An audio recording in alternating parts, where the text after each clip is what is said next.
तर हे दत्त मंदिर आहे आणि ह्याचं हल्लीच म्हणजे गेल्या 4-5 वर्षात नूतनीकरण झालं आहे.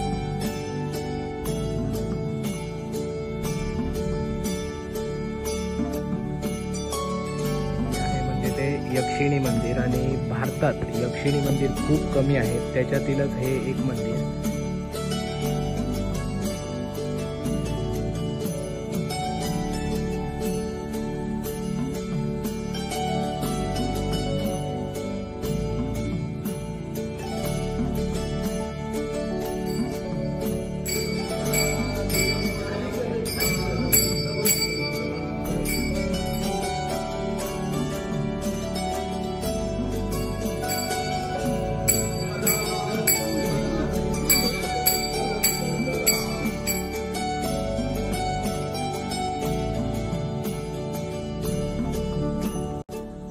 नमस्कार मंडळी, आज तारीख 1 फेब्रुवारी 2023. तर आजच्या माघ एकादशी दिवशी दरवर्षीप्रमाणे आपल्या सुकळवाड गावामध्ये टेंबे स्वामींची पालखी येते. मानगावची, मानगाव तालुका कुडाळ जिल्हा सिंधुदुर्ग. तर तिकडेच आम्ही मंदिरात आलेलो आहोत त्या. तर आज मानगाव मंदिराचं दर्शन देतो तुम्हाला, दत्त मंदिराचं पूर्ण. तर व्हिडिओ शेवटपर्यंत पूर्ण बघा. व्हिडिओ शेवटपर्यंत तुम्हाला आवडला तर नक्की एक लाईक करा. शेवट चॅनलवर नवीन जर आला असलात तुम्ही तर चॅनल आधी सबस्क्राईब करा. हा व्हिडिओ शेअर नक्की करा आणि कमेंट करून नक्की सांगा की तुम्ही हा व्हिडिओ कुठून बघताय. तर आज पालखी न्यायला आपण आलेलो आहोत. तर पालखीविषयी पूर्ण व्हिडिओ हा तुम्हाला यूट्यूब चॅनलवरती मिळेलच पुढचे व्हिडिओ तुमचे. तर आता हा पार्ट म्हणजे मानगाव आपण पूर्ण एक्सप्लोर करणार आहेत या व्हिडिओमध्ये. तर चला पूर्ण व्हिडिओ सुरू करू. तर हे दत्त मंदिर आहे आणि ह्याचं हल्लीच म्हणजे गेल्या 4-5 वर्षात नूतनीकरण झालं आहे. तर चला आधी मंदिरात जाऊया, दर्शन घेऊया.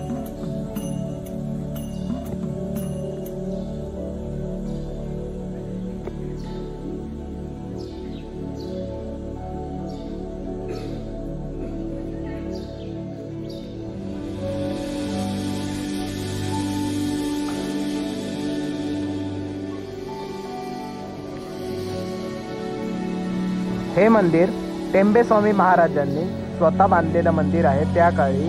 आणि त्याचा अलीकडच्या काळात जीर्णोद्धारही झाला.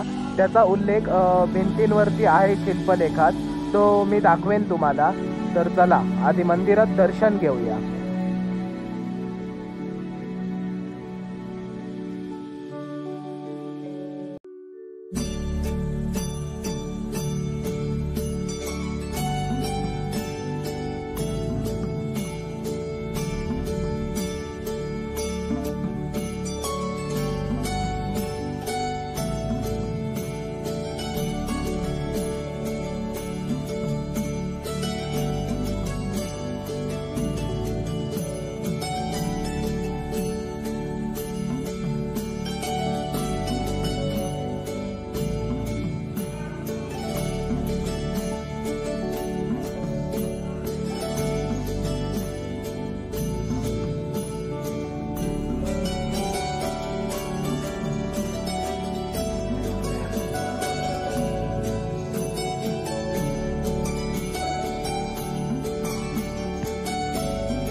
या मंदिराला जर तुम्ही भविष्यात कधी भेट द्यायला आलात तर इकडे दुपारी आणि रात्री महाप्रसाद पण असतो. आता माझ्या आवाजामागे जरा नामस्मरण पण ऐकू येईल, दिगंबरा दिगंबरा. तर झालंय काय, आमच्या मंदिरात बाजूच्या टेंबे स्वामींची पालखी आली ह्याच देवळातली, म्हणजे पालखी दुसरीकडे असते, स्वामींच्या जन्मस्थानी असते तिकडे.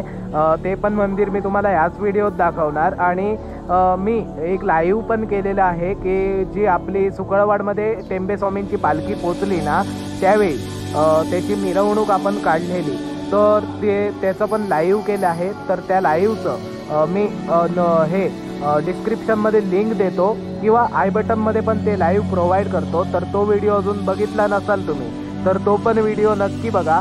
हे लाकडी खांब मंदिराच्या दोन्ही बाजूला आहेत आणि हे स्वामी असल्यापासूनचे आहेत, जुने खांब आहेत एकदम. त्या पोस्टरमध्ये माहिती दाखवल्याप्रमाणे अशी सर्व माहिती आहे. आणि नामस्मरण जरा बॅकग्राऊंडमध्ये येत आहे ऐकू, तर जरा ॲडजस्ट करून घ्या, कारण मी पण सेम डेला हे शूट एडिट करतो आहे पूर्ण घरी राहून. आणि आमच्या घराच्या बाजूलाच मंदिर आहे जिकडे टेंबे स्वामींची पालखी आली आहे.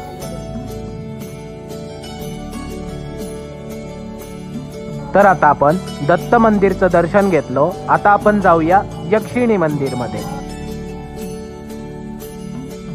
तर हे आहे म्हणजे ते यक्षिणी मंदिर. आणि भारतात यक्षिणी मंदिर खूप कमी आहेत, त्याच्यातीलच हे एक मंदिर. आणि ह्या पिंपळाखाली दत्त महाराजांचा म्हणजे टेंबे स्वामींचा पिक्चर पण शूट झाला आहे योगी म्हणून. तो ऑनलाईन अवेलेबल आहे की नाही माहीत नाही मला, बट आम्ही तो पिक्चर म्हणजे मूवी ती बघितलेली आणि खूप मस्त आहे मूवी. योगी नाव आहे. तर चला यक्षिणी मंदिरमध्ये जाऊया आणि दर्शन घेऊया. हे खूप प्राचीन मंदिर आहे, जवळजवळ 800-850 वर्ष झाली आहे या मंदिराला. इतकं जुनं मंदिर आहे हे.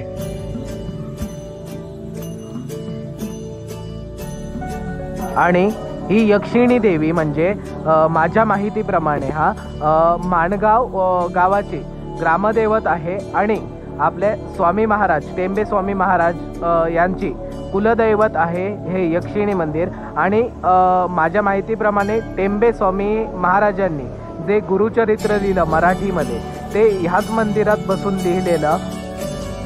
बोलता बोलता सांगायचंच राहून गेलं की दरवर्षी दत्त जयंतीला दत्त मंदिरामध्ये मोठा कार्यक्रम होतो आणि या यक्षिणी मंदिरमध्ये नवरात्रीमध्ये मोठा कार्यक्रम होतो.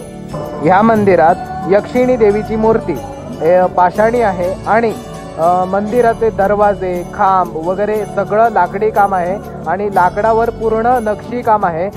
खूप मस्त मंदिर आहे. जर निरीक्षण करायला गेलं तर तुम्हाला मंदिराच्या आत जाऊया आपण, दाखवतोच मी.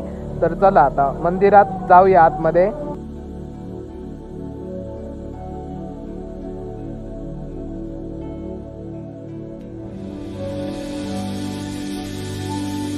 तर मी म्हणत होतो ते या देवीच्या मूर्तीबद्दल म्हणत होतो. ही मूर्ती पाषाणी आहे आणि खूप जुनी प्राचीन अशी मूर्ती आहे. ही जवळजवळ 800-850 वर्षापूर्वीचे मंदिर आहे. आणि जे लाकडावरचं कोरीव काम म्हणत होतो ना ते हे आहे. खूप मस्त शिल्प आहे. आज मंदिर जरा बंद होतो कारण आपण सकाळीच गेलेलो, जवळजवळ 8:30-9च्या दरम्यान गेलेलो, त्याच्यामुळे मंदिराचे समोरचे दरवाजे बंद होते, त्याच्यामुळे मला क्लिअर शूट घ्यायला मिळालं नाही. पण एकदम रेखीव आणि देखणं काम आहे लाकडावरचं, जे मंदिराच्या दरवाजांच्या वरती केलेलं आहे. आणि हे छतावरचं कामही एकदम रेखीव आहे. एकदम मूर्त्या बघा छतावरती किती मस्त रेखलेल्या आहेत एकदम. आणि ह्या सर्व मूर्त्या त्या काळातल्या आहेत, म्हणजे मंदिर जेव्हा बांधलं गेलं ना तेव्हाच हे रेखीव काम आहे. खूप प्रसन्न वाटतं या मंदिरामध्ये गेल्यानंतर, प्राचीन गोष्टी बघितल्यानंतर.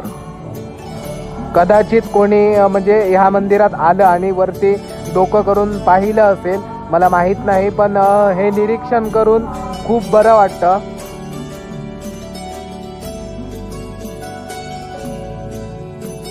आणि माझ्या माहितीप्रमाणे ह्या उभ्या छतावर 64 यक्षिण्यांच्या मूर्त्यांचं रेखीव काम आहे.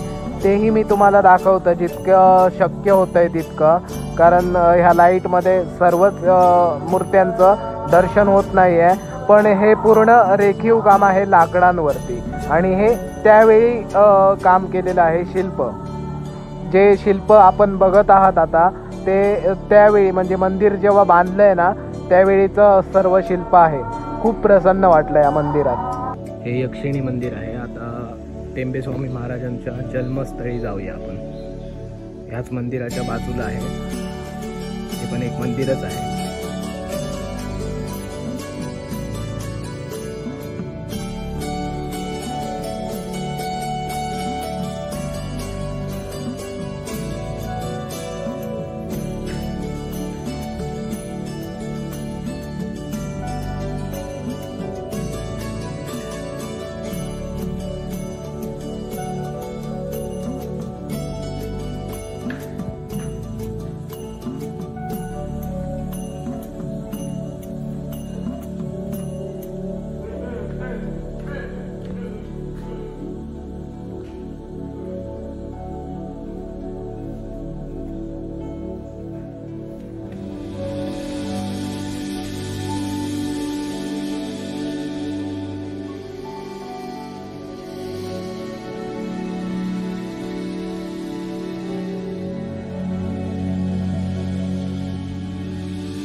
आता ही समोर ठेवलेली पालखी म्हणजे टेंबे स्वामी महाराजांची पालखी आहे आणि हीच पालखी आज घेऊन जाण्यासाठी आपण आलो आहोत। तर जया एकादशी दिवशी आपल्या सुकळवाडला दरवर्षी टेंबे स्वामी महाराजांची पालखी येते आणि एक दिवस वस्तीला असते सुकळवाड येथे। तर हा कार्यक्रम आपल्या सुकळवाडला दरवर्षी असतो। आता हे गाराणं चाललंय आणि गाराणं झाल्यानंतर आपण पालखी घेऊन सुकळवाडला प्रस्थान करू।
आता मी सांगितल्याप्रमाणे गाराणं झाल्यानंतर पालखी घेऊन आता आपण सुकळवाडच्या दिशेने प्रस्थान करतोय।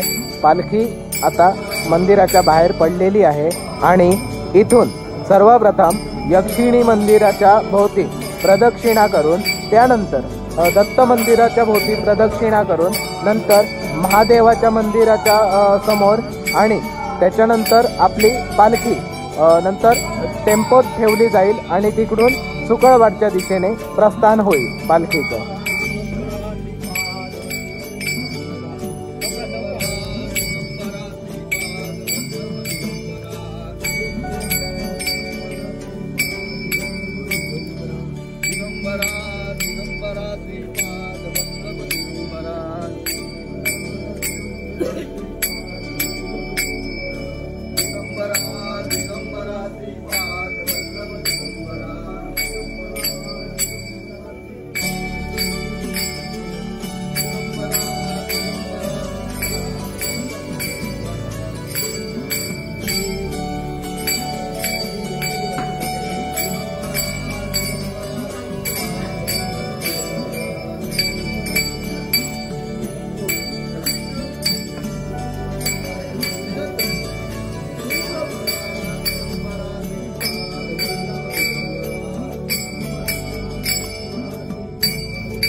आता पालखी यक्षिणी मंदिराच्या भोवती प्रदक्षिणा करून आता पुढे दत्त मंदिराकडे जाईल।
महाराजांची पालखी आता दत्त मंदिराच्या शेजारी असलेल्या महादेवाच्या मंदिरापाशी आलेली आहे आणि इथून पुढे आता आपली पालखी टेम्पोमध्ये ठेवली जाईल आणि तिकडून पुढे आपण सुकळवाडकडे प्रस्थान करू।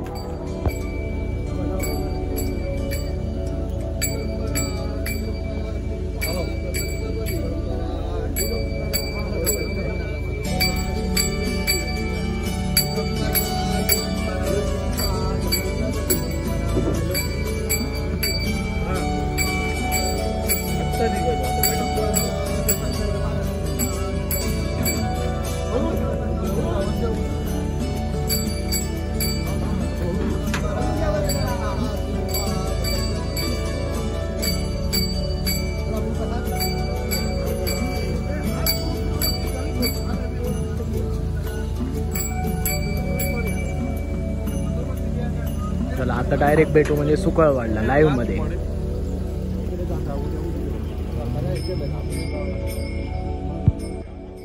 तर आज आपण मानगाव मधल्या तिन्ही मंदिरांचं दर्शन घेतलं थोडक्यात। तर आता कार्यक्रम हा म्हणजे आता आपण पालखी घेऊन जाणार आहोत सुकळवाडमध्ये। तर ते आता भेटू आपण डायरेक्ट सुकळवाडमध्ये। माझ्या मते मी लाईव्हच करेन, तर तो व्हिडिओ तुम्हाला सर्वात आधी मिळेल। हा व्हिडिओ कदाचित नंतर मी अपलोड करेन, तर त्या व्हिडिओची लिंक मी डिस्क्रिप्शनमध्ये देईनच, तुम्ही जर बघितला नसाल तर। तर आता भेटू पुढच्या व्हिडिओत, तोपर्यंत काळजी घ्या आपापली। चला आता पालखी पण बाहेर घेतली आहे, आता डायरेक्ट आपण भेटू ते सुकळवाडमध्ये।